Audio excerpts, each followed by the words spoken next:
Hello, this is Bonnie Dean from Chief Left Hand Knits.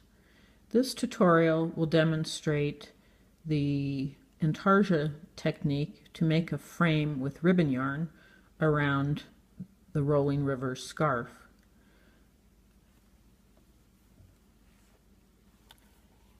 I am ready to start the Intarsia technique.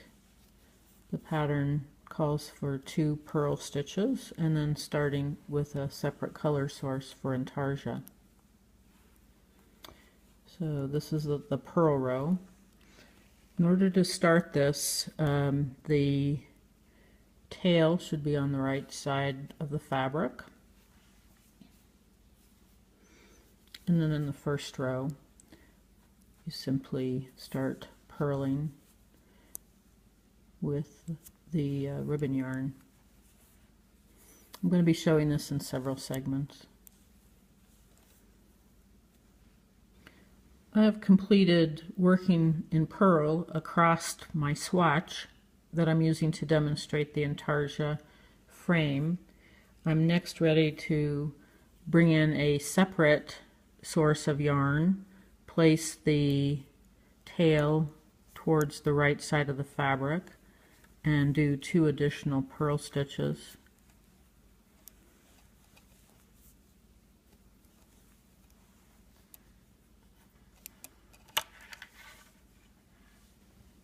This shows nicely the 2 first stitches in the main color and then the Intarsia section with a separate yarn source with the tail coming through to the right side. Unfortunately, the ribbon yarn is green in this segment. Now you can see that it turns blue, and on this end, same thing. You have the stripe of the Intarsia that will make a frame, and the 2 last stitches are the main color.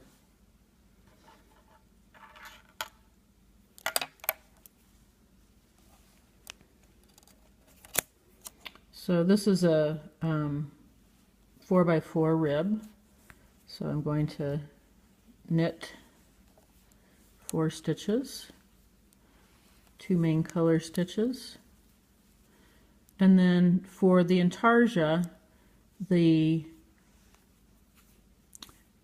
yarn needs to go under the yarn in order to lock it into place. You can see that this is going to be locked into place.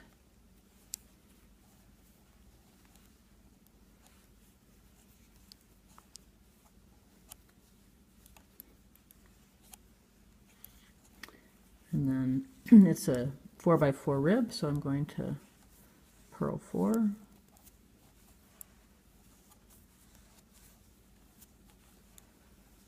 And I'll demo the Intarsia technique at the other end. I am now to the end of the row on the last part of the Intarsia to make the frame. These 2 stitches are ribbon yarn, and these 2 are main color with the tail of the ribbon yarn hanging out. And so this is going to be knit 2 with the ribbon yarn, and then I need to switch to the main color yarn,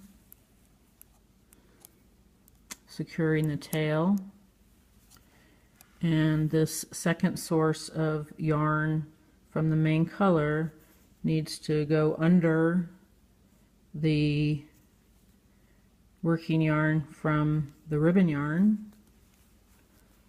in that fashion. Every single time the ribbon yarn is changed to the main color yarn, there needs to be a twist. So the new working yarn goes underneath the old working yarn in order to make a join to prevent a hole. The only other thing you need to know is that when you pull this tail through at the end to finish it, you need to make sure it stays interlocked so that there's no hole. Thank you.